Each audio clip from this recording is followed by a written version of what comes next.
Selamat siang Bapak Ibu semuanya. Assalamualaikum warahmatullahi wabarakatuh. Selamat siang dan salam sejahtera bagi kita semua yang kami hormati Profesor Dr. Laksono Trisnantoro MSc PhD sebagai Guru Besar Departemen Kebijakan dan Manajemen Kesehatan.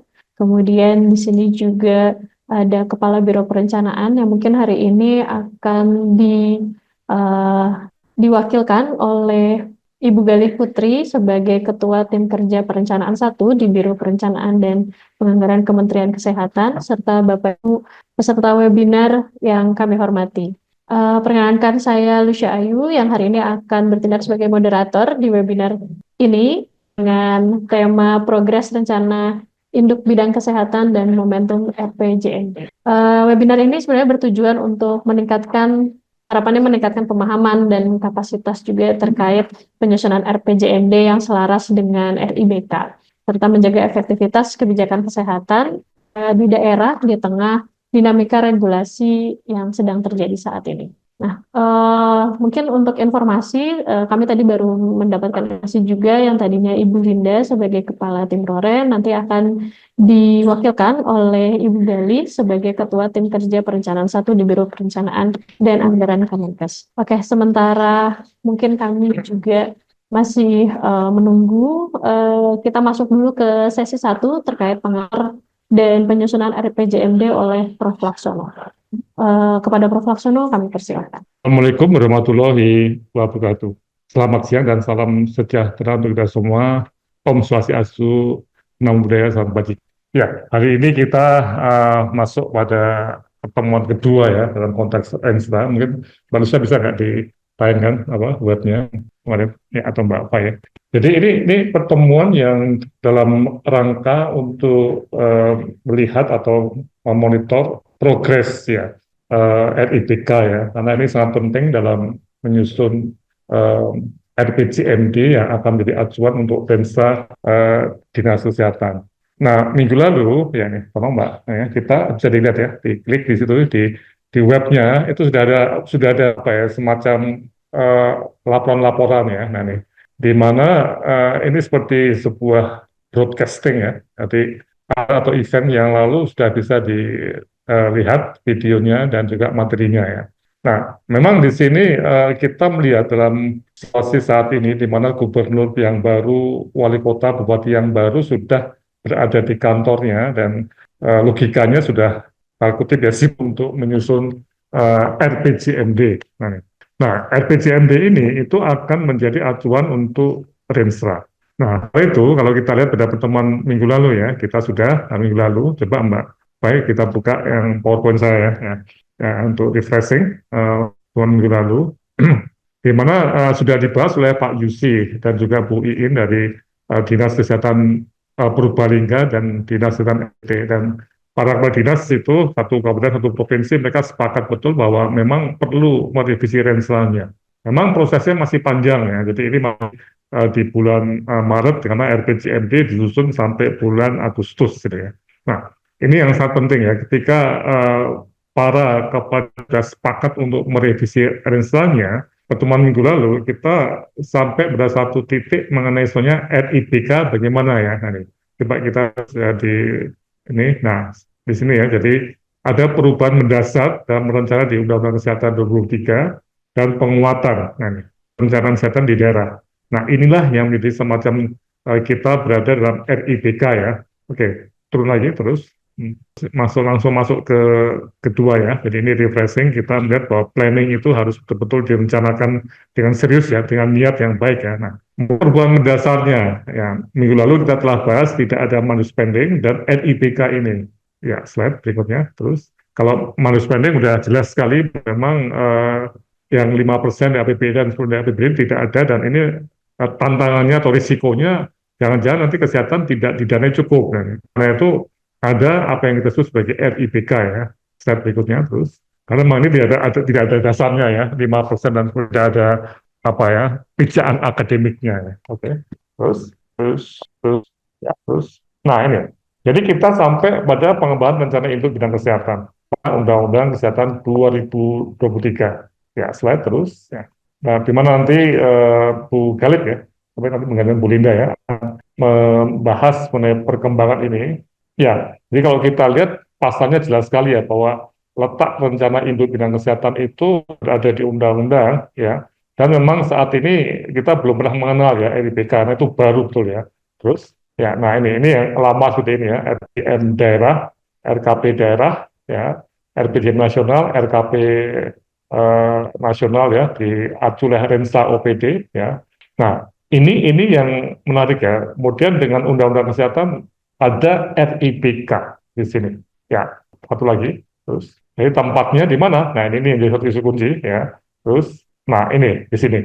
Jadi kita lihat bahwa RIBK itu suatu dokumen yang sentral betul ya, dan akan diacu oleh Rensra OPD ya. Jadi tidak hanya pemerintah loh, rensanya rumah sakit swasta pun juga perlu untuk melihat RIBK yang diterjemahkan dalam RPJMD daerah yang akan diacu juga oleh berbagai lembaga kesehatan di daerah, termasuk rumah sakit swasta, rumah sakit daerah, lembaga swadaya masyarakat, juga mungkin organisasi profesi ya, itu ingin tahu juga bagaimana RIBK, bagaimana RPJM daerah itu penting sekali.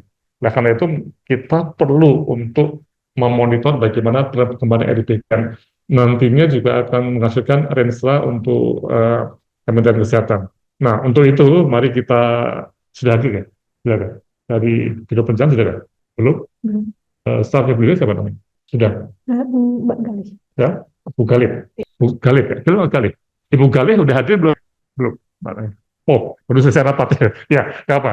Kalau kita tunggu sebentar ya, tapi sambil menunggu barangkali dari audiens ada yang ingin bertanya atau komentar mengenai webinar yang lalu ya. Ya, ya. Jadi karena memang teman-teman di Biro Perencanaan sangat sibuk ya, rapat hampir tiap hari ya. Ya, ada komentar atau pertanyaan dari audiens kan? Ya, mungkin dari Bapak Ibu, teman-teman semua yang ingin bertanya, boleh raise hand atau menuliskan pertanyaannya juga di kolom chat itu terkait RPJMD yang saat ini sedang disusun atau RIBK juga yang nanti akan menjadi acuan dalam penyusunannya. Sementara belum ada, ya, Ya, mungkin enggak. ya. Jadi kalau gini ya, sambil menunggu ya. Jadi kalau kita lihat, memang kembali naik lagi ke atas lagi ke apa? Ke undang-undang tadi. Terus, nah, ya. Nah, ini pasal 409 ya. Jadi pemerintah daerah mengalokasikan anggaran kesehatan dari anggaran pendapatan dan belanja daerah sesuai dengan kebutuhan kesehatan daerah ya, yang mengacu pada program kesehatan nasional yang dituangkan dalam rencana induk bidang kesehatan dengan memperhatikan penganggaran berbasis kinerja.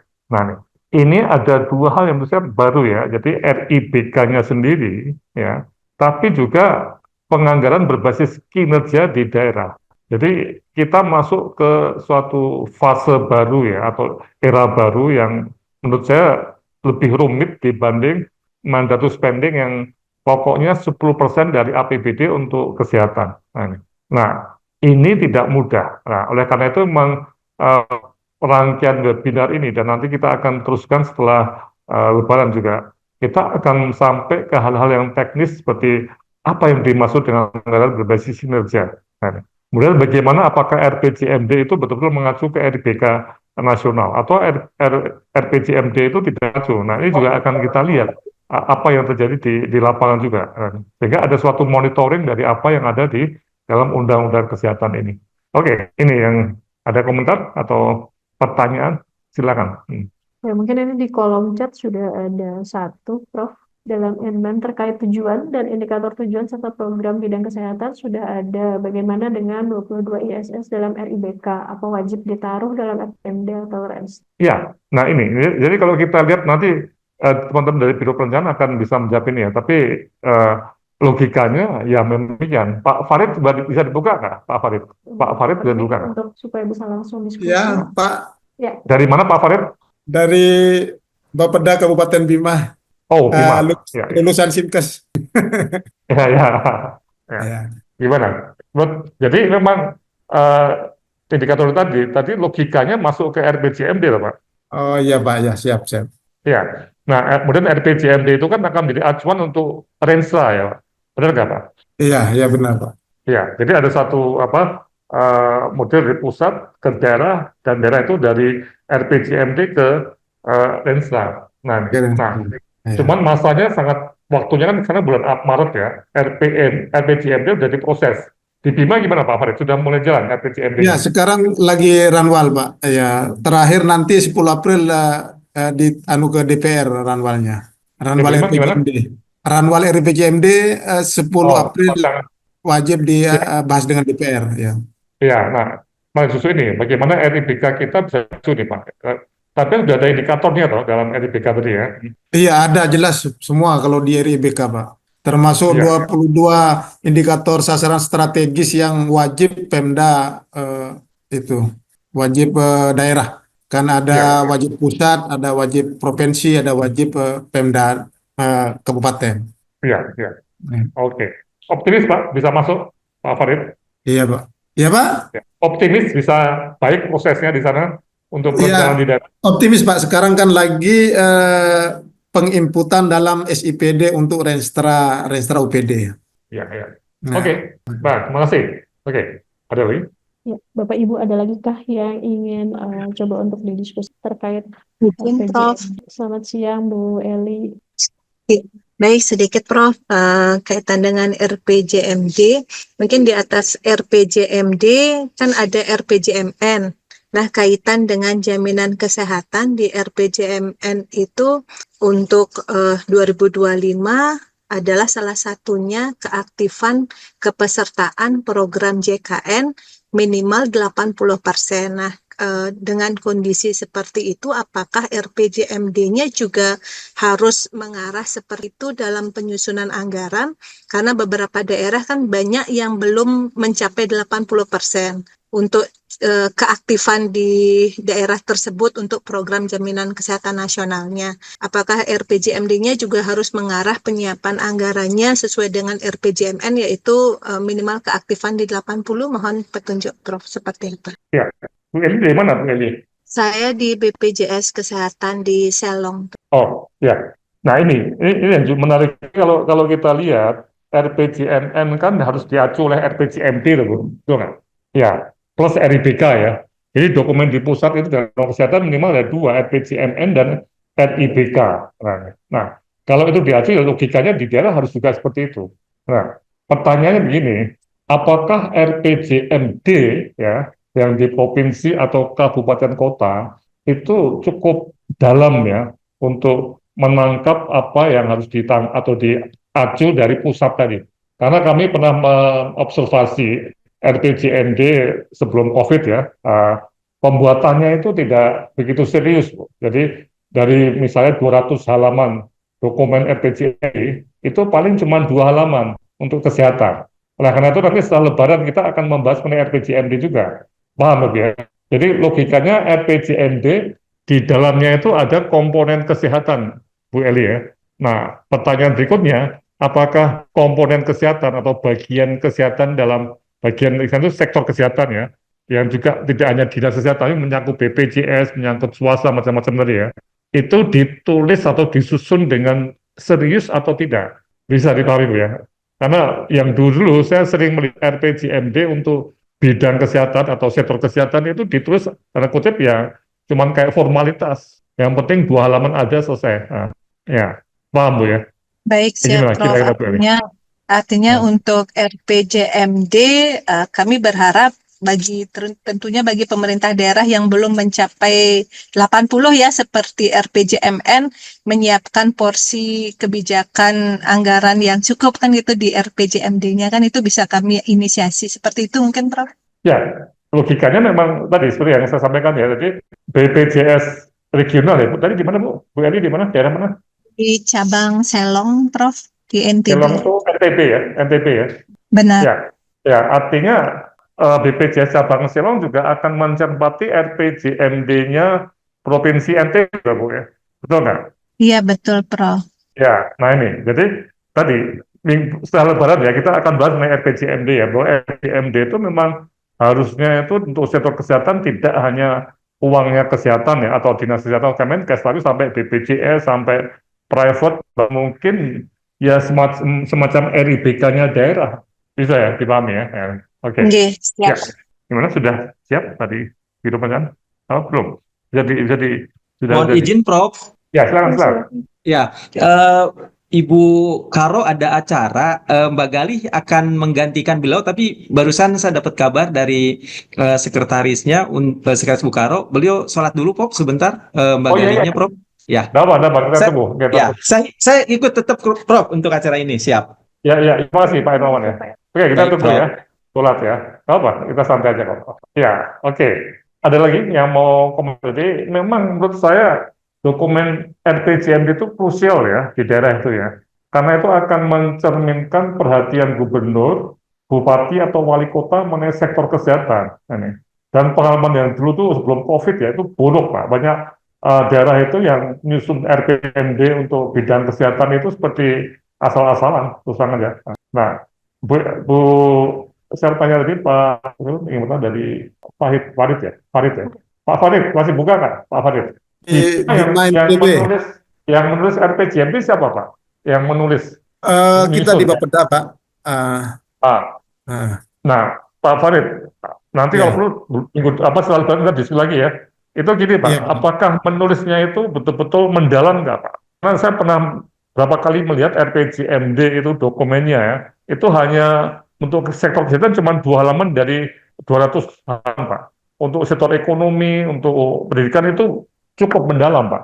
Gimana Pak Farid ya? Di Bima gimana kira-kira? Iya Pak, betul. Terutama di sektor ekonomi sangat-sangat cukup mendalam karena juga dibahas dengan tim transisi dari bupati terpilih dan juga ada uji publik.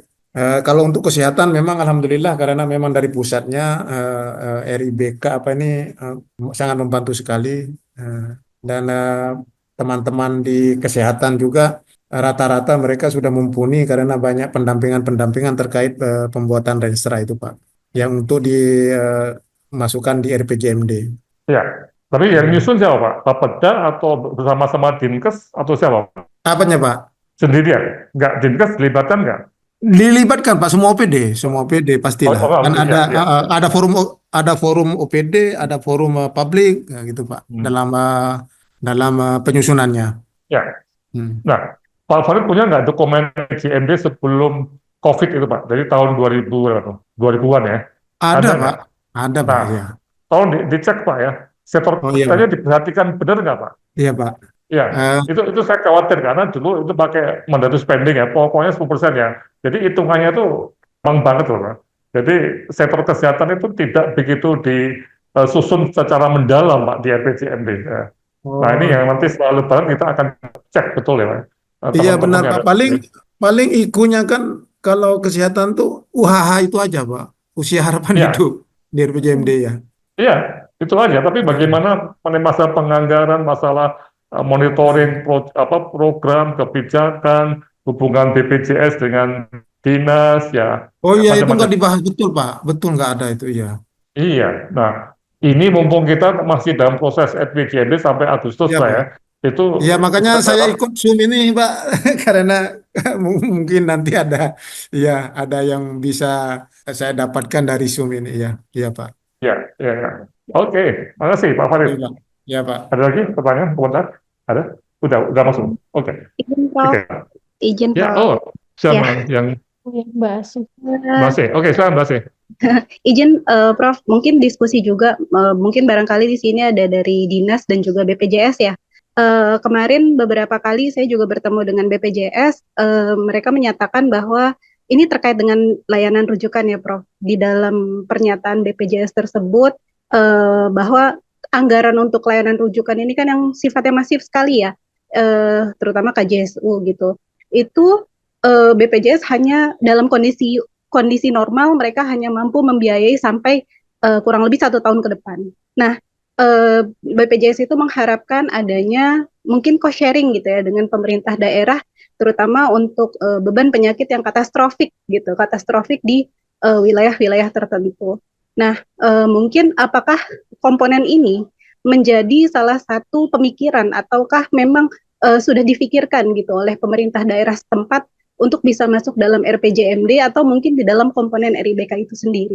Karena kalau yang saya lihat mungkin hanya target-target atau hanya indikator-indikator yang sifatnya indikator outcome gitu, misalkan kayak UHH, kemudian dan lain sebagainya gitu. Tapi dalam indikator proses dan indikator input itu sangat masih apa ya, masih belum spesifik gitu menjawab masalah-masalah yang ada di lapangan atau masalah-masalah teknis. Kurang lebih seperti itu sih, mungkin dari BPJS bisa menambahkan, kemudian dari dinas juga bisa menambahkan. Izin Prof, terima kasih.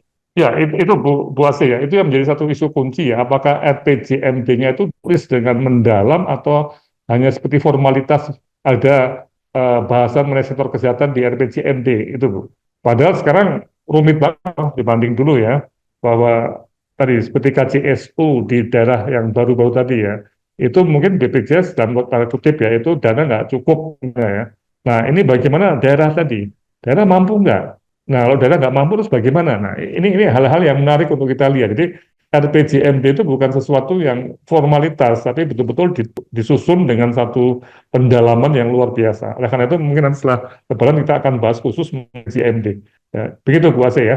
Ya. Prof. Ya, ini betul-betul luar biasa apa strategisnya RPJMD karena harus mengacu pada RPJMN dan RIBK dan tanda kutip ya itu harus mengatasi atau bukan mengatasi apa mengurusi atau merencanakan problem-problem lokal yang sangat-sangat penting tadi seperti ketidaksiapan BPJS atau tidak adanya dana BPJS untuk KJSU misalnya.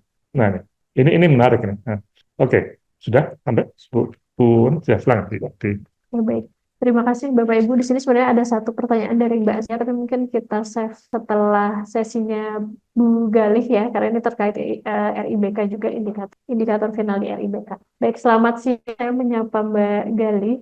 Selamat bergabung dengan kami. Mungkin terima kasih sudah meluangkan waktunya juga. Dan ini saya langsung saja ke sesinya Mbak Galih untuk memberikan gambaran posisi dan bagaimana progres RIBK saat ini di Kementerian Kesehatan. Dan tempat saya persilahkan Mbak Gali. Baik, terima kasih moderator. Selamat siang. Assalamualaikum warahmatullahi wabarakatuh. Perkenalkan saya Gali Putri dari Biro Perencanaan Kesehatan. Kami hormati Prof. Toto. Izin Pak, mohon izin Prof. Saya mewakili Ibu Kepala Biro. Tadi dadakan sekali beliau diperintahkan, didisposisi oleh Pak Sekjen untuk mengikuti rapat secara luring di luar Kemenkes. Jadi beliau berdiskusi kepada saya terkait RIBK, jadi sesuai dengan agenda perkembangan ya isu yang terdalam. Mbak Gali, mohon maaf, mungkin Ya. agak kurang dekat suaranya atau kurang jelas? Suaranya Ya. lalu apakah sudah jelas? Agak jauh malah Mbak. Ini lebih jauh, boleh dicek lagi. Cek. Apakah sudah terdengar? Agak lebih baik Mbak untuk saat ini. Sesuai agenda, saya izin mewakili Ibu Kepala Biro dari terkait rencana induk kesehatan. Jadi untuk RIBK ini dan kesehatan berdasarkan amanah dalam Undang-Undang Nomor 17 Tahun 2002 Kesehatan, kemudian juga diturunkan dalam Peraturan Pemerintah Nomor 28 Tahun secara intinya adalah bahwa RIBK ini disusun bagaimana anggaran kesehatan di APBD maupun APBN sehingga menjadi dasar bagi pemerintah pusat maupun pemerintah daerah dalam menyusun program, masuk juga untuk mengalokasikan anggaran kesehatannya. Nah, alokasi anggaran kesehatan ini akan disusun mengikuti kerangka kerja kinerja yang selaras dengan tujuan-tujuan yang diberikan dalam RIBK. Kemudian prinsip pengaturannya yang kemudian kami menerjemahkan dari kesehatan dan PP ini adalah bahwa RIBK akan ditetapkan dalam Peraturan Presiden dan merupakan dokumen perencanaan penganggaran tahunan. Ruang lingkupnya di dalamnya terdiri dari visi terus dari PITAN, kemudian indikator kinerja pembangunan kesehatan dan cascading kegiatan. Lalu ada program dan kegiatan prioritas, kemudian ada bagian peran dalam mencapai indikator kesehatan, serta yang terakhir adalah rangka pendanaan ini nanti yang akan digunakan oleh kita di pusat maupun di daerah untuk kemudian bisa memperkirakan perencanaan atau penganggaran anggaran kesehatan. Dan mungkin fokus bedanya bahwa RIBK penerjemahan dari RPJMN, namun ada yang seluruh yang diatur dalam RPJMN di sektor kesehatan ini masuk ke RIBK, namun ada hal-hal atau isu lainnya terkait kesehatan yang tidak masuk dalam RPJMN, maka itu akan diatur dalam RIBK. Dan RIBK ini dimungkinkan untuk dilakukan penyesuaian pada tahun berjalan jika ada hal-hal yang merubah kebijakan kesehatan secara nasional. Kemudian sesuai dengan Undang-Undang Kesehatan juga bahwa RIBK ini sebagai panduan daerah sehingga ini menjadi pedoman bagi daerah untuk menyusun perencanaan kesehatan. Dan di dalam RIBK ini juga nanti akan ada kebijakan bahwa untuk menyelaraskan kebijakan program kesehatan pusat dan daerah, maka aturannya adalah pencantuman kinerja program melalui indikator kerja. Dan juga di RBK ini ditekankan peran non pemerintah karena pembangunan kesehatan ini tidak bisa berjalan sendiri tanpa adanya kontribusi dari swasta, dari masyarakat, juga lembaga. Kemudian ini adalah cita-cita besarnya yang sudah dicantumkan dalam RPJPN 2025-2045 di mana kesehatan transformasi sosial dengan tujuan utamanya adalah kesehatan untuk semua dalam rangka menciptakan manusia Indonesia. Kemudian di dalam RPJPN tersebut diterjemahkan juga terkait kesehatan untuk semua ini di dalam 3 aspek. Yang pertama yaitu dasar untuk setiap penduduk untuk hidup sehat sesuai dengan siklus hidup di seluruh wilayah dan kelompok masyarakat. Kemudian yang kedua adalah mencakup untuk semua jenis layanan sehingga menjamin bahwa pelayanan kesehatan ini dapat dijangkau oleh seluruh masyarakat. Kemudian juga yang terakhir bahwa pelaksanaan ini oleh seluruh. Dan di dalam RPJPN ini sudah ada 5 indikator. Ya, halo. Mohon maaf Mbak, Ya. mungkin suaranya agak timbul tenggelam begitu Mbak. Saya coba ganti device ya Mbak, sebentar. Boleh. Terima kasih Mbak. Mungkin untuk Bapak Ibu kalian peserta webinar, semisal dari sampai materi ini ada yang ingin ditanyakan atau didiskusikan, mungkin bisa disampaikan juga chat, sehingga nanti mungkin bisa kita bahas setelah materi dari Mbak Gali. Cek apakah suaranya lebih jelas? Kelihatannya ini lebih jelas Mbak. Oke. Ya, Baik, silakan. saya lanjutkan tadi sampai ya, jadi di dalam RPJPN, jadi di dalam RPJPN ini sudah diatur ya. Jadi untuk kesehatan itu ada 5 indikator utama yang menjadi target kita bersama untuk dicapai di tahun 2045. Yang pertama yaitu usia harapan hidup. Kemudian terkait angka kematian ibu, lalu prevalensi stunting, lalu yang ketiga insiden tuberkulosis, dan yang keempat cakupan kepesertaan JKN. Yang targetnya juga sudah di setting untuk kemudian diturunkan ke dalam dokumen perencanaan 5 tahunan dan tahunannya. Kemudian ini untuk yang arah kebijakan kesehatan di RPJMN, jadi penerjemahannya dari RPJPN bahwa untuk RPJMN isu kesehatan atau sektor kesehatan ini masuk ke dalam prioritas nasional keempat, yaitu untuk memperkuat pembangunan SDM, dan sasarannya adalah kesehatan untuk semua juga. Lalu di dalam RPJMN ini ada 5 program pembangunan utama. Yang pertama yaitu peningkatan kesehatan dan gizi masyarakat. Ada 4 kegiatan prioritas di bawahnya yang lebih detail dan lebih spesifik pengaturan kegiatannya. Lalu program kedua adalah pemberian makanan gratis untuk pemenuhan gizi. Lalu yang ketiga pengendalian penyakit dan pemberdayaan hidup sehat. Yang keempat yaitu penguatan pelayanan kesehatan dan tata kelola. Dan yang terakhir penguatan kapasitas kepala kesehatan. Dan ke-5 program ini di masing-masing program itu ada indikator kinerja level program, serta di setiap kegiatan prioritas yang menjadi cascading dari program masing-masing ini juga terdapat indikator kinerja level kegiatan. Lalu kemudian karena RPJPN dan RPJMN ini menjadi acuan dalam penyusunan RBK, sehingga arah kebijakannya pun kita mengacu pada kedua dokumen ini. Di RPJPN sasaran utamanya adalah kesehatan untuk semua, lalu di dalam RPJMN sasaran yang dicantumkan untuk 2025 sampai 2029 ini adalah terwujudnya kesehatan untuk semua dengan indikator kinerja. Impact-nya adalah usia harapan hidup dan angka kelahiran total atau TFL. Dan tadi ini adalah kelima program pembangunannya yang kemudian di RBK kita terjemahkan bahwa visi dari atau tujuan besar dari RBK untuk 2025 sampai 2029 ini adalah masyarakat yang sehat dan produktif untuk Indonesia emas 2045 dengan indikator tadi usia harapan hidup dan TFR yang diambil dari RPJMN, kemudian juga dalam RBK kita perluas dengan adanya indikator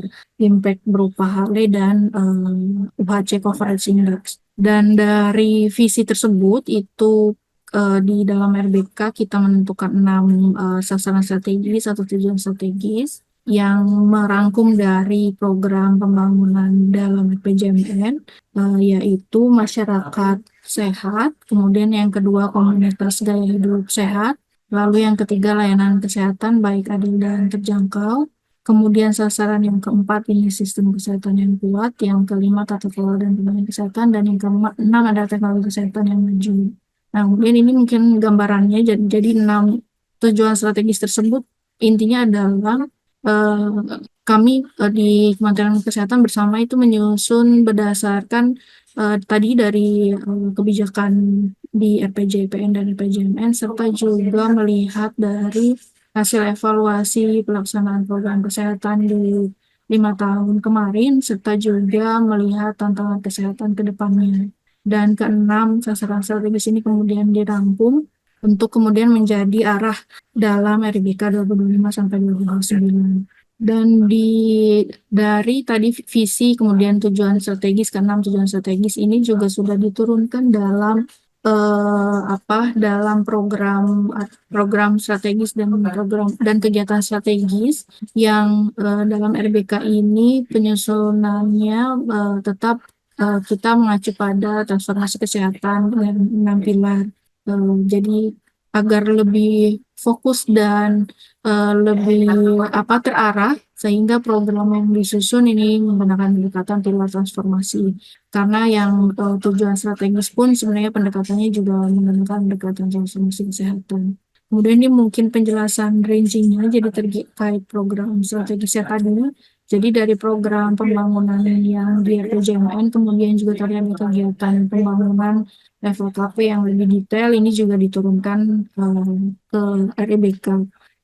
Pada prinsipnya hampir sama, tapi memang ada beberapa perluasan. Dan di RBK juga mengambil menerjemahkan program atau kegiatan yang merupakan program rutin dari Pak Presiden. Di kesehatan kita ada 3 program Quick Win yang di transformasi layanan primer, ini ada di penanggulangan penyakit menular yaitu penuntasan TB, dan yang kedua yaitu pemeriksaan kesehatan gratis pada seluruh penduduk. Kemudian di pilar layanan rujukan ini juga untuk peningkatan rumah sakit kelas D atau menjadi kelas C. Kemudian terkait ketahanan ini pada intinya adalah mendorong kemandirian negara, kemandirian kita dalam memproduksi bahan baku obat, kemudian juga vaksin serta alat kesehatan, lalu juga mempersiapkan baik dari segi sistem maupun dari segi tenaga dalam menghadapi ancaman global atau kasus terbarunya kemarin yang terkait pandemi. Kemudian dari segi tata kelola dan pengendalian kesehatan, ini penguatan tata kelolanya ini adalah salah satu yang ditekankan dalam RBK ini adalah keselarasan kebijakan pusat dan daerah, kemudian juga penguatan tata kelola pemerintahan baik di pusat maupun di daerah, serta untuk sistem pembiayaan kesehatannya melalui konsolidasi atau sinergitas sumber-sumber pendanaan kesehatan. Kemudian untuk pilar SDM kesehatan, ini fokusnya masih sama seperti di 5 tahun kemarin, yaitu untuk peningkatan jumlah, peningkatan kualitas dari SDM kesehatan, serta juga peningkatan pemerataan distribusi dari SDM kesehatan tersebut. Dan yang terakhir terkait teknologi kesehatan, ini fokusnya adalah untuk integrasi data kesehatan serta juga peningkatan penerapan precision medicine, ya ini hal yang baru kita terapkan di 2 tahun ke belakang. Lalu untuk mencapai tujuan strategis tadi beserta programnya di RBK ini juga sudah disusun indikator kinerja pembangunannya. Jadi untuk di level sasaran strategis ini ada 42 indikator sasaran strategis, di mana 4 indikator sasaran strategis merupakan indikator impact atau dampak yang akan dicapai berdasarkan capaian dari indikator sasaran strategis lainnya. Dari 38 indikator sasaran strategis ini ada cascading indikator di level bawahnya yang lebih teknis, di level program dan di level kegiatan. Dan dari setiap indikator ini juga sudah ada target tahunannya hingga 2029, serta juga yang menjadi penanggung jawab dari indikator ini. Dari 42 indikator ini tidak hanya di-lead oleh Kementerian Kesehatan, tapi juga ada indikator yang akan di-lead atau dikoordinir oleh lembaga lain, seperti di total fertility rate, kemudian ISS yang nomor 6 dan nomor 7 ini akan di-lead oleh BKKBN, kemudian yang di ISS nomor 12 ini akan di-lead oleh Polri, lalu di ISS 30 sampai 32 ini akan di-lead oleh Badan POM. Dan salah satu IKP dan IKK level di bawah ISS 27 ini juga akan di-lead oleh BPJS Kesehatan. Kemudian tadi salah satu tujuannya adalah untuk menjamin keselarasan kebijakan program kesehatan pusat dan daerah. Maka di dalam RBK ini akan diatur mengenai penyelarasan indikator kinerja RBK untuk kemudian dicantumkan dalam dokumen perencanaan daerah, yaitu di RPJMD dan Renstra OPD. Karena fungsi RBK ini menggantikan amanah anggaran kesehatan, sehingga untuk menjamin keselarasan programnya, maka dalam RBK ini diatur adanya amanah program yang ditentukan dalam bentuk kinerja, yaitu pencantuman indikator kinerja dan indikator kinerjanya. Dan di dalam rancangan pengaturan dalam rancangan Perpresnya ini sudah disusun bahwa pemerintah daerah menyelaraskan program kesehatan ini dalam bentuk pencantuman indikator kinerja dan targetnya dalam RPJMD dan Renstra. Lalu dalam RPJMN 2025 sampai 2029 ini juga ada salah satu indikator level program pembangunan yang mengukur keselarasan ini, sehingga dalam dalam praktiknya nanti setelah RBK ini terbit, maka akan dilakukan pendampingan. Sebenarnya pendampingan sudah dilakukan bahkan dari tahun lalu mungkin kita sudah melakukan sosialisasi. Jadi akan dilakukan pendampingan, kemudian juga penilaian terhadap dokumen RPJMD atau Renstra-nya, yang akan juga melibatkan teman-teman dari Bappenas dan Kemendagri terkait keselarasan ini. Kemudian ini adalah rancangannya. Jadi dari 42 ISS yang di RIBK, maka 21 ISS ini listnya yang akan didorong untuk kemudian diseluruhkan dalam BPJMD atau di Renstra OPD-nya. Jadi 21 indikator ini yang saat ini masih dalam proses pembahasan dan koordinasi juga dengan Kemendagri untuk kemudian bisa diterjemahkan dalam pengaturan yang dikeluarkan oleh Kemendagri terkait penyusunan RPJMD maupun Renstra OPD. Dan 21 ini sebenarnya yang kami harapkan ada di RPJMD dan SRPD-nya, sedangkan untuk indikator cascading bawahnya, baik di level indikator program maupun kegiatan ini nanti kami sebenarnya menyerahkan kepada daerah untuk pencantumannya. Maksudnya kami tidak memaksa bahwa level IKP dan IKK-nya harus dicantumkan semuanya. Jadi ini sesuai dengan prioritas daerah. Namun yang 21 ini menjadi amanah program yang merupakan yang akan diatur dalam RBK. Lalu terkait kerangka pendanaan, saat ini sudah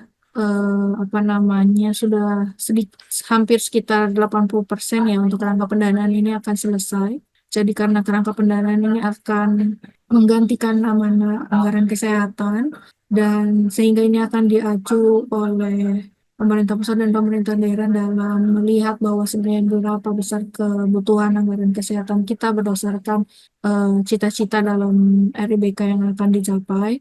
Maka ini menjadi cukup penting bagi kami di Kementerian Kesehatan untuk menyusun secara lebih detail. Dan di dalam kerangka pendanaan ini nanti akan ada kebutuhan anggaran kesehatan dari setiap ISS tadi, kemudian juga kebutuhan anggaran baik di level nasional maupun di level daerah di seluruh kabupaten kota, serta pemetaan atau mapping yang berdasarkan sumber dana yang tersedia. Sumber dana selama ini yang memang sudah membiayai program kesehatan antara lain APBN, baik itu anggaran di Kementerian Kesehatan maupun dia anggaran di Kementerian KL terkait, serta juga dana transfer ya yang ke daerah, baik banyak sekali jenisnya ya, DAK, DAU, lalu juga ada dana desa dan dana transfer lainnya. Lalu juga akan dipetakan terkait APBD, itu menjadi salah satu perhitungan untuk menghitung pemenuhannya. Lalu hibah dan pinjaman luar negeri yang masuk ke dalam kementerian terkait. Lalu dari BPJS, khususnya dari BPJS adalah bagaimana pembiayaan terkait klaim pelayanan ya, dari segi pelayanan dan juga kapitasi. Lalu yang kelima adalah sumber lainnya. Yang diutamakan adalah seperti swasta, asuransi swasta, CSR, kemudian juga dihitung juga menggunakan asumsi out of pocket dari masyarakat Indonesia. Lalu mungkin ini terakhir jadi posisi dari RIBK itu sendiri, karena memang amanah RIBK ini baru muncul di tahun 2023 setelah hampir 20 tahun ya Undang-Undang SPPN itu terbit di 2004, sehingga memang positioningnya menjadi penting kemudian disepakati di pemerintah pusat hasil koordinasi dengan Bappenas di tingkat level menteri bahwa RIBK ini sesuai undang-undang merupakan acuan dalam menyusun program kesehatan, sehingga RIBK disusun berdasarkan berdasarkan program atau merupakan penerjemahan dari RPJMN yang mengambil dari RPJPN juga, yang kemudian RIBK ini menjadi acuan bagi Renstra di kementerian atau lembaga terkait, kemudian juga dalam penyusunan perencanaan tahunannya, serta menjadi acuan daerah juga dalam menyusun dokumen perencanaan 5 tahunannya, PJMD maupun Renstra, serta juga dokumen tahunannya. Dan tidak hanya di level pemerintah, RIBK ini kemudian juga menjadi pedoman bagi stakeholder atau pemangku kepentingan lainnya untuk menyusun atau mengimplementasikan program-program kesehatan yang menjadi prioritas dari lembaga tersebut. Mungkin itu paparan dari kami. Terima kasih banyak. Kami kembalikan ke moderator. Baik, terima kasih banyak Mbak Gali. Mungkin kita langsung saja, ini ada beberapa pertanyaan di chat box. Pertanyaan pertama ini sebenarnya sudah terjawab ya. Apakah sudah ada indikator final pada RIBK? Tadi sebenarnya sudah munculkan ya, ada 42 indikator sasaran strategis, kemudian yang 21 indikatornya diharapkan bisa diselaraskan dengan RPJMD. Begitu ya, Mbak Galih. Mungkin ada tambahan atau bagaimana? Ya, untuk 42 indikatornya itu sudah disusun dan sudah final ya istilahnya untuk yang 42 ISS termasuk turunannya di level IKP dan IKK. Kemudian untuk penerjemahan atau penyelarasan dengan RPJMN itu sudah dilakukan. Jadi jadi semua indikator RPJMN yang diatur dalam RPJMN itu dimasukkan dalam RIBK juga gitu. Hanya memang levelnya yang berbeda-beda. Jadi karena memang Bappenas sendiri juga tidak mengatur sebenarnya leveling indikator di program pembangunan itu tidak harus kemudian menjadi indikator sasaran strategis di level kementerian ataupun di RIBK begitu. Mbak Galih. Mudah-mudahan ini juga menjawab dari pertanyaannya Mbak Cynthia Megawati. Izin Mbak, boleh menambahkan? Ya. Boleh. Iya, melanjutkan pertanyaan yang sebelumnya, berarti sudah final 21 ISS ya yang wajib ada dalam RPJMD ataupun Renstra. Kemudian untuk levelingnya berarti juga diserahkan kepada daerah, begitukah? Iya, betul. Jadi 21 ISS ya sudah fix. Nanti pelevelannya apakah sekian indikator di RPJMD, sekian indikator di Renstra itu kami menyerahkan kepada prioritas daerah begitu. Oh, baik. Untuk indikator program dan kegiatannya mungkin juga sudah ada ininya finalnya juga. Karena kami saat ini kan juga sudah berproses penyusunan Ranwal RPJMD ya.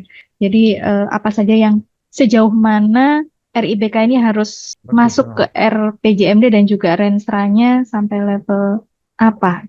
Mungkin bisa ada gambaran yang lebih konkret kalau yang tadi kan masih dalam level ISS ya. Mungkin itu.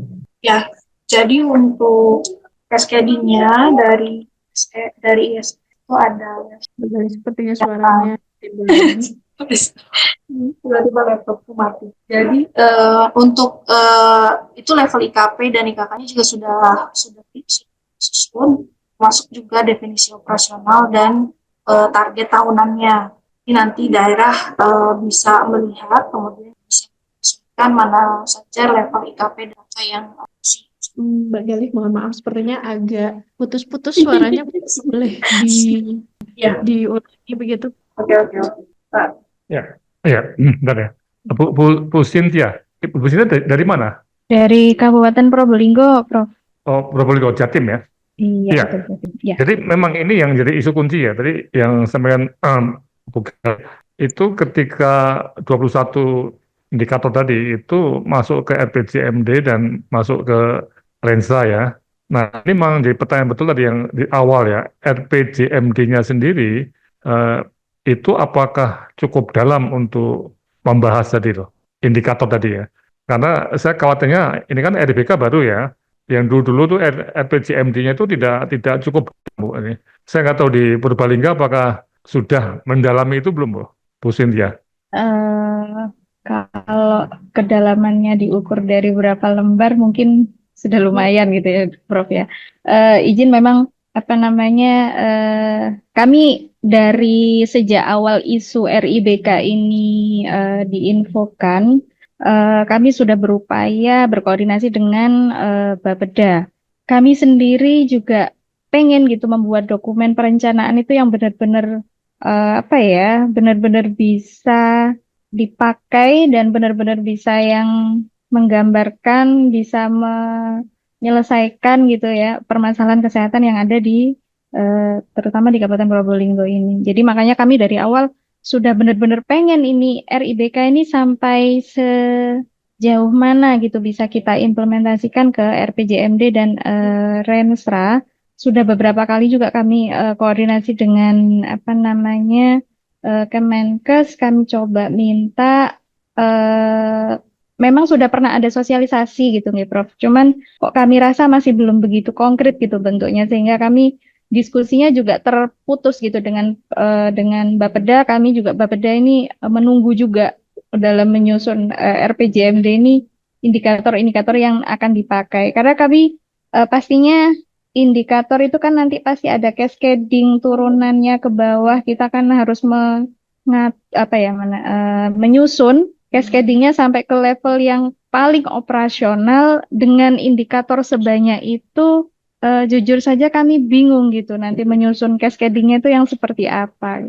Itu mungkin Prof. Ya, nah justru itu Bu. Nanti kalau Bu Galih masih ada ya? Masih nggak, Bu Galih nggak putus ya? Sudah ada Pak.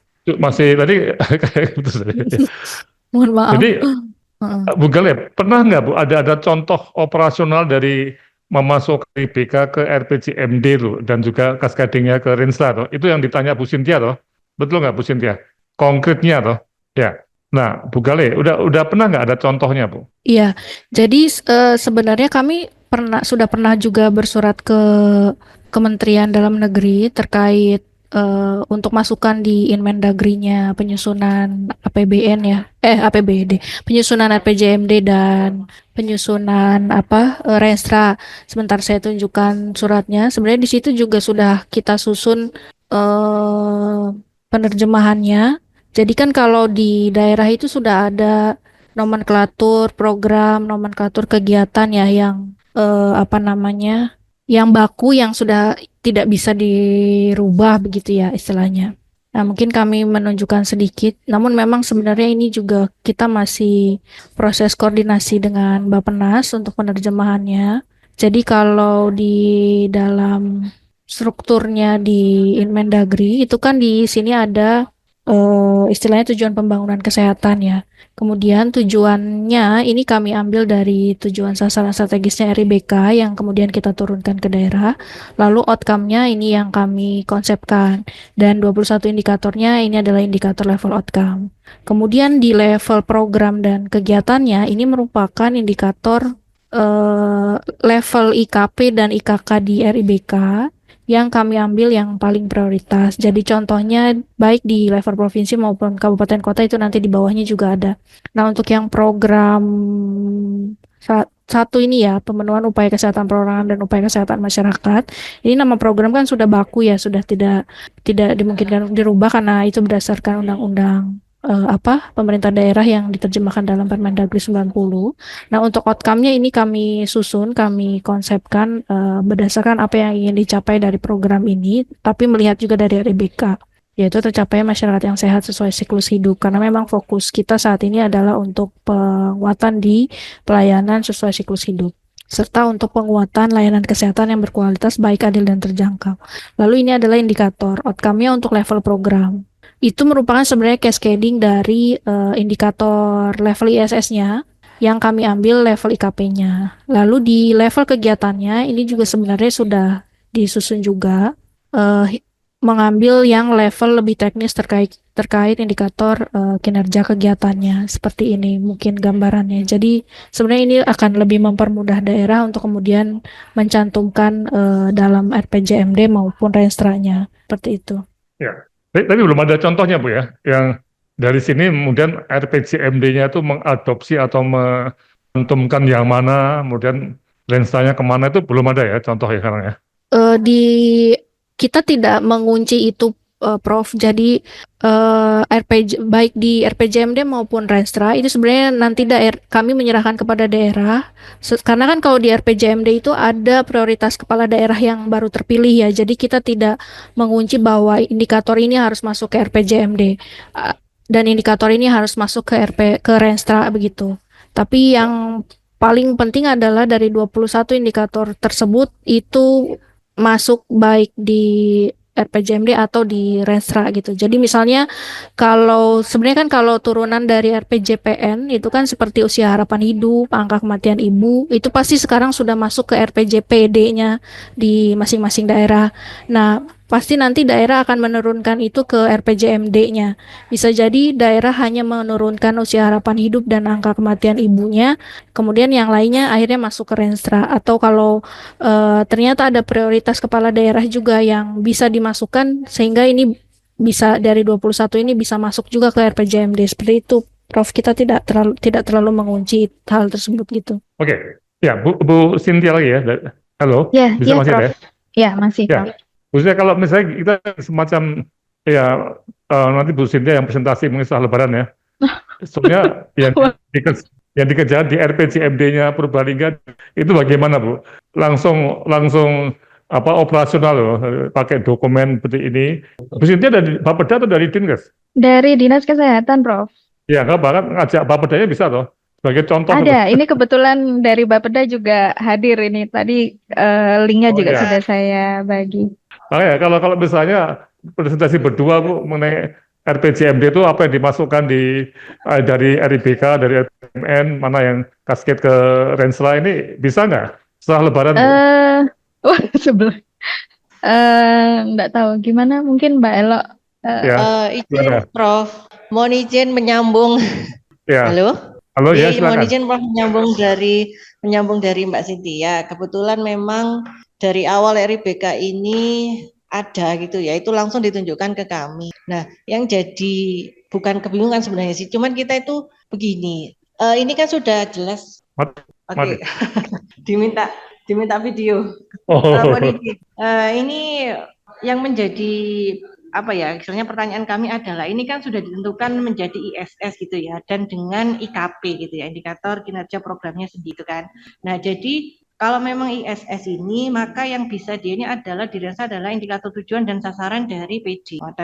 Nah, kalau dari RPJMD sebenarnya UHH, stunting, kemudian AKI gitu ya, itu sudah masuk ke IUP-nya RPJPD dan itu nanti bisa diturunkan di cascading di RPJMD. Yang jadi pertanyaan adalah ini kan ada dua ISS ya. Kalau dari info yang sekarang ini kan itu bisa di breakdown sampai ke sasaran dan program. Masalahnya adalah program ini kan sudah ada IKP-nya sendiri gitu loh, Prof. Jadi kalau memang ada IKP sendiri dan ada ISS yang sudah ditentukan, mau tidak mau kan berarti ini jadi indikator sasarannya dari perangkat daerahnya, dari Dinkesnya sendiri, dan akan banyak sekali gitu. Dan itu mohon izin, itu kan seperti TFR, itu kan sebenarnya sudah jadi IBangga, ya, istilahnya indikator dari DP3, atau karena kita kan terpisah dengan DP3 gitu ya, pengumuman dan KB gitu. Jadi ini ada beberapa yang memang indikator ini yang sebenarnya bisa diampu oleh PD lain juga. Yang kedua, ini pelevelannya, Prof. Apakah memang harus ISS sendiri langsung dengan 20, kalau memang indikator tujuan itu satu diambil UHH katakan. Berarti kan yang lain itu akan jadi indikator sasaran dari Dinkes gitu loh. Dan IKP itu ada sendiri gitu. Ini levelannya itu akan nanti ke bawahnya ini kan harus mencari indikator-indikator yang sampai giat katakanlah ya. Kalau subgiat sih sudah sama Kemendagri sih sebenarnya. Cuman itu Prof. Levelingnya itu yang kita coba deh dibuktikan gitu loh, levelingnya seperti apa. Nah kalau dari informasi sekarang kan bisa sampai program. Nah tapi program itu kan ada IKP sendiri gitu. Ngoten. Terkait sama surat ini non sewu kami belum mendapatkan yang di-share ini. Nggih, mohon arahnya ya. karena memang itu dari awal nggih. Makanya kalau misalnya setelah Lebaran itu dari Purbalingga, jadi Probandusnya jadi contohnya tuh. Kira-kira apa yang ditanyakan? Jadi tidak hari ini ya, tapi kita bikin seperti betul-betul melihat apa yang dikejar Purbalingga, kemudian dikomentari oleh mungkin dari Kemendagri atau dari Kemenkes misalnya. Gimana Bu?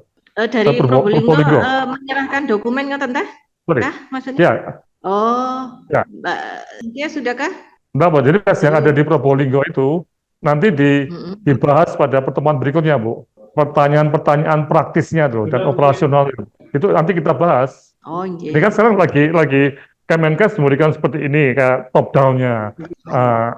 Nanti setelah Lebaran nanti dari sini kan ada waktu ya Bu ya untuk memproses tadi. Kemudian apa yang didapatkan di Probolinggo dibahas Bu. Gimana? Bu Elo sama Bu Cynthia kan ada Bapeda, ada Dinkes loh. Siap. Gimana Mbak Sin? Kalau silakan. Gak apa nanti semua orang akan komentar juga. Gak apa-apa. Ya sebenarnya belum siap juga sih Prof. Cuman ya nggak apa-apa juga karena ini akan menjadi pembahasan ya. Maksudnya ini yang kita tunggu sebenarnya dari awal munculnya RIBK, kejelasannya karena kita juga tanya provinsi juga bingung, tanya Bapeda bingung, tanya Kemenkes belum ada feedback lagi gitu Prof. Ya gimana Mbak? Gimana Mbak Elo? Nggak apa-apa. Ini bukan ujian, betul nggak? Bisa komen Bu nih. Galih nanti kan bisa komentar Bu Galih ya, atau Bu Lida lepas nggak sih, atau teman-teman di Kemenkes semuanya. Kalau di Kemendagri siapa yang ngurus ini Bu Galih? Apa Bu PAUD? Di Di Kemendagri siapa yang ngurusin ini? Kemendagri tuh Kemendag. kalau yang pegang kesehatannya itu ada di Direktorat SUPD 3, Pak. Tapi yang menyusun perencanaan secara umum itu ada di Direktorat PPI PD itu. Sama-sama di Dirjen Bangda. Ya, orangnya siapa? Nanti kita ajak juga untuk pembahasnya, Oh, iya. Bu. Nggak Bisa, apa-apa, Bu Elo, ya, Bu Elo, Bu Cynthia ya, supaya operasional loh. Kalau gini kan susah, karena kita nggak punya bayangan real di lapangannya toh. Ya, Iya jadi Bu, nanti yang benar bisa, Bu. Bisa komen, oh, Mbak. Benar kenapa, Bu, Bu? ya harus mau itu, Ibu Probolinggo. Gimana, Pak? Bisa Kalau komen, dari Jatim. boleh. Pak Yudi silakan, Pak Yudi ya. Ya, terima kasih Prof. Saya Yudi dengan Jatim. Ini teman saya Mbak Cynthia ini.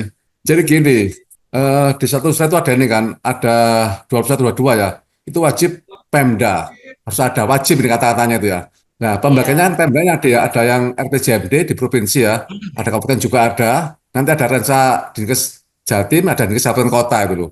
Nah, apakah 21 tadi itu harus ada semua, terus levelnya bagaimana itu loh. Misalnya ada 21 ya, 5 itu RPJMD provinsi. Apakah sudah sama dengan semua kabupaten RPJ-nya? Seperti apa?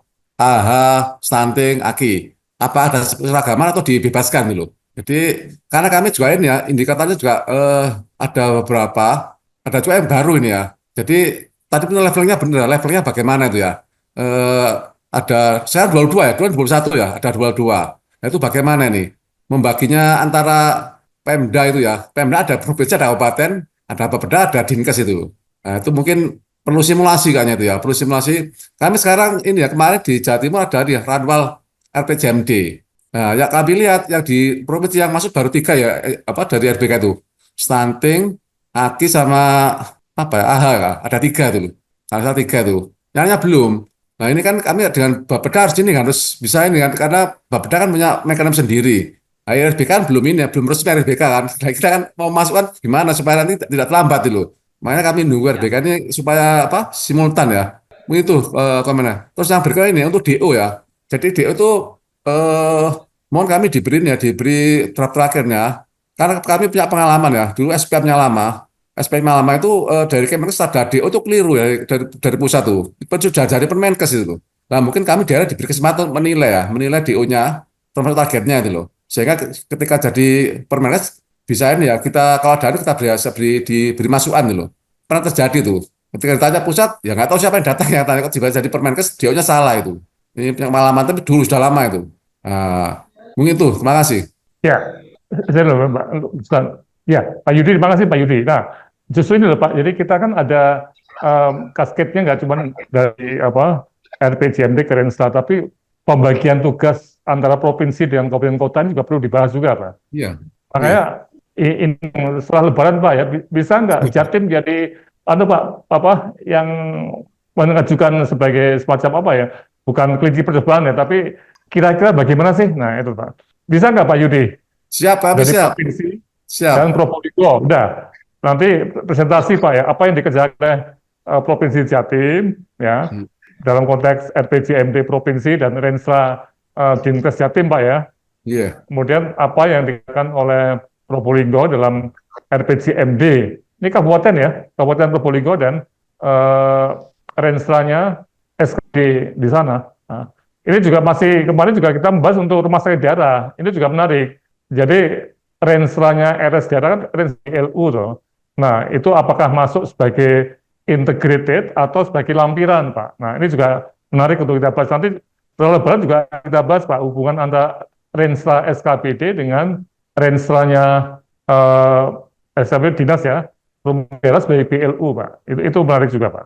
Ya. Oke, tapi siapa ya, Pak Yudi ya, Bu Cynthia dan ya. Jadi Bu Galih nanti kita bisa komentari ya, Bu Galih ya, dari Kemenkes, dari Kemendagri, mengenai apa yang ditulis oleh teman-teman di Jawa Timur.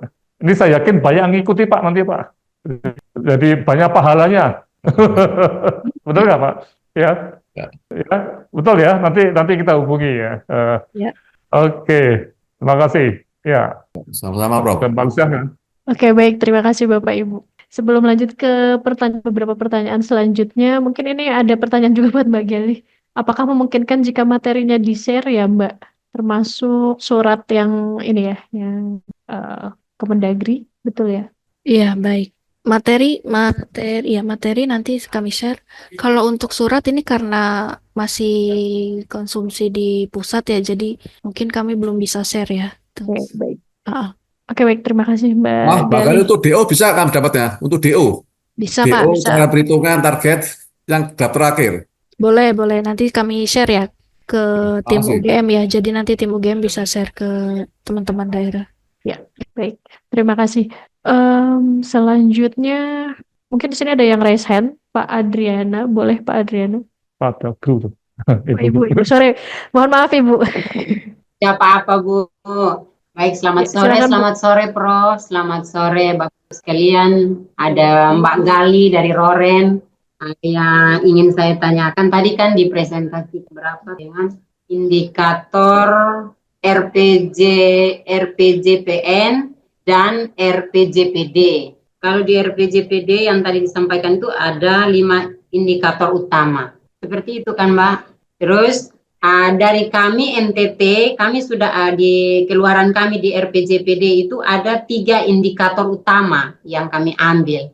Itu yang pertama usia harapan hidup, yang kedua prevalensi stunting, dan yang ketiga itu insiden TB. Nah ini yang harusnya dari awal, kalau memang ini jadi acuan sebelum adanya RPJPD, kami sudah dikasih seperti yang tadi disampaikan oleh teman kita Pak Yudi, ada definisi operasionalnya. Karena yang tadi disampaikan Mbak Gali itu kan ada indikator utama di RPJPN, itu kami ambil yang insiden tuberkulosisnya.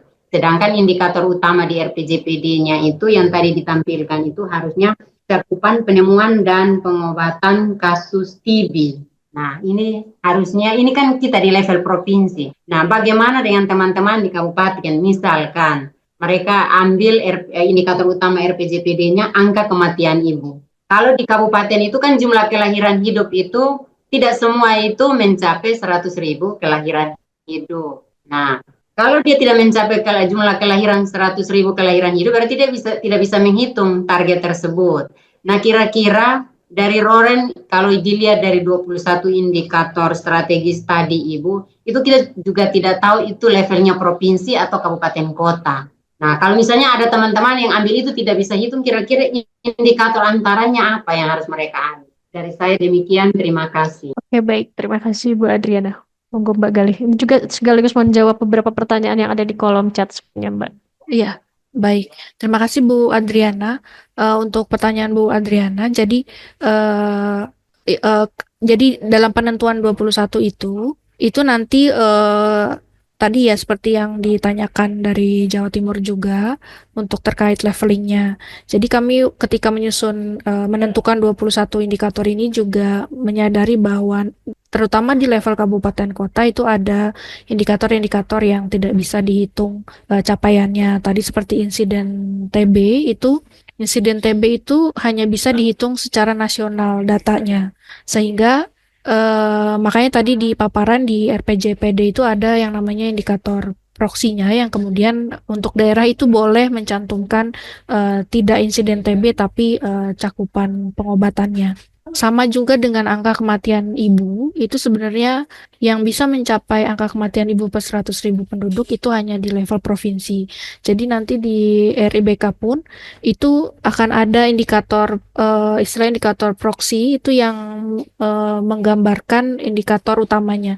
Kayak yang AKI tadi itu nanti kami akan di level kabupaten kota itu tidak menggunakan AKI tapi menggunakan jumlah kematian ibu.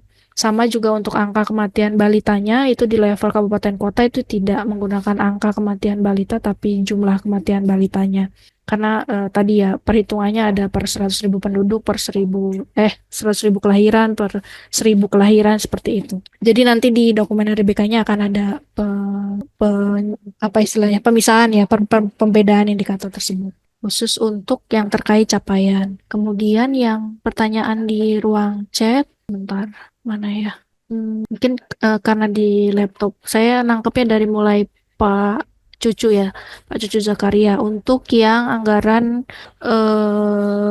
program jaminan kesehatan. Jadi untuk program jaminan kesehatan itu yang ada di RIBK itu adalah cakupan kepesertaan JKN-nya. Nah, itu sebenarnya kalau di RIBK yang lead adalah BPJS Kesehatan. Nah, sebenarnya fungsi Kemenkes juga ada di situ untuk mendorong kepesertaan JKN, tapi itu tidak menjadi tanggung jawab indikatornya Kemenkes, dan di RPJMN pun juga itu menjadi tanggung jawab indikatornya BPJS. Jadi kepesertaan JKN itu menjadi indikator wajibnya daerah secara Pemda, tidak di Dinas Kesehatan, sehingga itu didorong juga untuk penguatan programnya. Kemudian pertanyaan dari Bu Nurul, bagaimana kami menentukan ISS dan IKP pada cascading indikator, apa yang akan menjadi indikator? Tadi di surat kami ke Kemendagri itu tadi sudah ada, jadi nanti bisa diikuti. Jadi sebenarnya ini karena masih proses koordinasi dengan Kemendagri itu rencananya akan mengeluarkan Inmendagri yang level outcome besarnya. Sedangkan level detail dalam program dan kegiatan itu nanti akan dikeluarkan surat edaran bersama. Jadi nanti daerah tinggal mengikuti. Kemudian dari Pak Sawijan cukup panjang, pembagian tugas ya, pembagian peran. Pertama, terkait pembagian peran provinsi dan kabupaten kota itu juga sudah disusun di RIBK. Jadi nanti waktu di sosialisasi tahun lalu sebenarnya sudah disampaikan juga contohnya kepada Dinas Kesehatan baik di provinsi maupun kabupaten kota. Contohnya bagaimana fungsi atau perannya di provinsi dan bagaimana perannya di kabupaten kota terkait misalnya pencapaian untuk target imunisasi itu. Jadi provinsi harus apa, daerah harus apa, itu kami sebenarnya di RIBK sudah menyusun juga. Jadi nanti tinggal dibahas begitu. Mohon maaf menginterupsi sebentar karena ini waktunya juga terbatas. Mungkin boleh kita agak dirangkum begitu dari pertanyaan. Mungkin beberapa pertanyaan juga cukup mengulang ya dari yang pertanyaan-pertanyaan lainnya, Mbak. Ya, mungkin karena saya nggak baca semua pertanyaannya, jadi pada intinya mungkin gini, yang menjadi kebingungan di daerah karena memang RIBK ini belum ditetapkan dan kita baru melakukan sosialisasi di akhir tahun lalu ya. Pada saat itu dipimpin oleh Pak Sekjen, jadi mungkin daerah juga baru melihat sebenarnya konsep RIBK seperti apa. Dan untuk penerjemahannya kemudian ke dalam RPJMD dan Renstra, ini bantuan dari Prof. Laksono dan teman-teman UGM ini sangat membantu kami. Tadi bisa dicontohkan prakteknya secara langsung begitu ya, bagaimana kesulitannya nanti ketika penyusunan. Itu sebenarnya masih bisa jadi masukan kami ketika nanti menerjemahkan amanah yang di RIBK. Jadi misalnya kalaupun misalnya nanti RIBK dalam Perpresnya sudah ditetapkan, sebenarnya target kami di akhir April, mudah-mudahan tidak molor. Nah, nanti kalau perlu ada istilahnya aturan penjelasannya atau turunannya, nah itu nanti akan kami siapkan begitu ya, baik berupa surat edaran maupun nanti mungkin dalam peraturan Menteri Kesehatannya begitu ya, terkait bagaimana sebenarnya harus menerjemahkan apa yang ada di RIBK ke dalam RPJMD dan Renstra. Pada intinya sebenarnya kenapa dalam RIBK ini diatur harus diselaraskan itu sebenarnya karena tadi beberapa hasil evaluasi bahwa definisi penyelarasan kebijakan pusat dan daerah sampai saat ini kan masih belum clear, sehingga kita coba di dalam RIBK ini untuk menerjemahkan indikator kinerja. Mungkin itu secara garis besar ya, Mbak. Terima kasih banyak, Mbak Gal. Mudah-mudahan ini juga menjawab beberapa pertanyaan dari Bapak Ibu yang belum sempat kami bacakan. Mungkin dari Prof. Ya, oke. Mana waktunya ya. Jadi kalau kita lihat ya Bu Gale ya, jadi tadi sebetulnya baru sosialisasi masih belum tuntas ya Bu ya. Jadi ini yang menarik tadi dari Indo dan dari Jawa Timur sudah mungkin ya siap tanda kutip ya untuk bagaimana sih proses menyusunnya ya.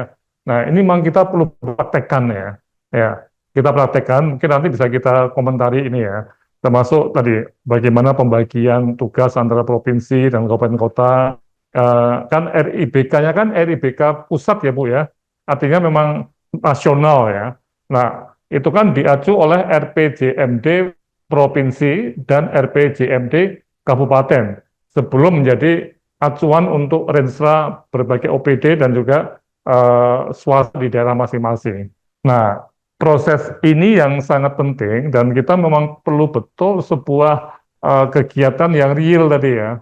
Nah, karena itu kami sangat terima kasih kalau Jawa Timur tadi Pak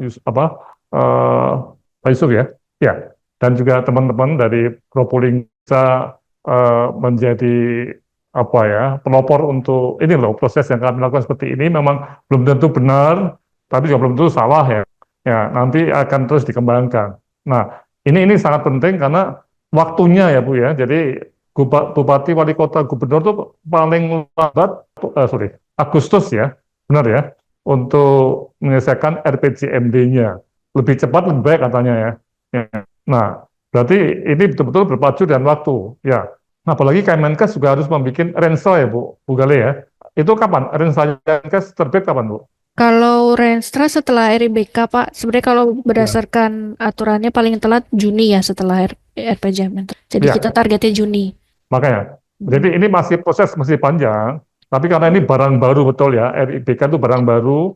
Nah, harus diajukan RPJMD dan mungkin RPJMD-nya juga seperti RIBK level daerah itu ya, yang menyerupai tapi dalam konteks daerah masing-masing dan jelas melibatkan BPJS ya. BPJS itu di daerah masing-masing juga harus betul-betul menjadi pelaku yang terkoordinir dalam RPJMD ini. Oke ya. Nah, dari sini saya kira tujuan webinar siang ini sudah cukup ya. Kita bisa memahami progresnya RIBK sampai seberapa jauh saat ini sampai bulan Maret sebelum ada Lebaran ya. Nanti setelah Lebaran, setelah itu kita akan kembali bahas dalam konteks RPJMD dan mungkin dengan kasus real di Jawa Timur dan tentunya akan berbagai kegiatan yang sifatnya kita itu akan mencocokkan apa benar yang dimaksud pusat seperti ini diterjemahkan dan ditulis oleh daerah seperti itu ya, gitu ya Bu Gale ya, supaya kita jangan sampai apa-apa yang diharapkan pusat itu tidak bisa berjalan di daerah. Nah, beruntung kita sudah mempunyai sistem Zoom yang bagus seperti ini ya, jadi mudah, murah, meriah, dan mungkin barangkali juga ada konsultan-konsultan pendamping nantinya, saya yakin ada di Kemenkes dan juga ada di swasta yang mungkin juga akan mendampingi tes ini di daerah. Karena tidak ada Jawa Timur ya, ada 30, salah karena ya, berapa ya, provinsi ya, 38 provinsi ya? 38, iya 38. Ya. Kemudian kabupaten kotanya berapa Bu? 514 Pak. Waduh, 514. Dan semua harus bikin ya Bu ya, RPJMD dan RIBK ini, mengacu ke RIBK ini. Jadi ini pekerjaan yang betul-betul kolosal ya, kalau lihat dalam konteks sektor kesehatan ya. Kalau sampai gagal itu, aduh saya nggak bisa bayangkan apa-apa yang ada di undang-undang kesehatan yang bagus-bagus, harapan bagus, ataupun apa istilahnya itu visi yang gemilang itu bisa nggak jalan ya. Oke, jadi mungkin ya kita akan teruskan lagi setelah Lebaran dengan kegiatan yang praktek tadi ya, praktek nyusun. Jadi kita akan lihat di Jawa Timur sudah siap kayaknya nih, entah di Probolinggo atau Batu, pokoknya Jawa Timur dulu lah ya, kita akan tunggu. Oke, saya kira ini terima kasih sekali Bu Gale dan semua teman-teman yang hadir pada hari ini. Kita akan teruskan dan saya mengucapkan selamat Idul Fitri, mohon maaf lahir batin, kita akan ketemu lagi setelah Idul Fitri. Sekian dan terima kasih. Mungkin silakan Mbak Lusa untuk menutup. Baik, terima kasih dari diskusi yang sangat seru ini sore ini. Mudah-mudahan ini menjadi apa ya, Bapak Ibu di daerah bisa mendapat update dari di kementerian bagaimana RIBK saat ini posisinya seperti apa, kemudian apa yang perlu disesuaikan di daerah. Mungkin nanti kita akan ada diskusi lagi setelah Lebaran. Akan panjang. Ini tentu bisa menjadi diskusi yang juga seru untuk Bapak Ibu ikuti. Mungkin nanti kita akan ada webinar selanjutnya yang mungkin bisa membahas lebih detail dan waktunya juga lebih fleksibel. Oke, mungkin dari kami seperti itu. Mohon maaf untuk Bapak Ibu yang pertanyaannya belum bisa kami sebutkan satu-satu. Mudah-mudahan dari apa yang sudah diberikan bisa menjadi gambaran secara umum. Dan mudah-mudahan kita akan bertemu lagi di webinar atau pertemuan selanjutnya untuk membahas RIBK dan juga kaitannya dengan RPJMD, juga Renstra dan Renja di Dinas Kesehatan. Dari kami mencukupkan sekian. Terima kasih banyak atas partisipasinya. Selamat sore. Assalamualaikum warahmatullahi wabarakatuh.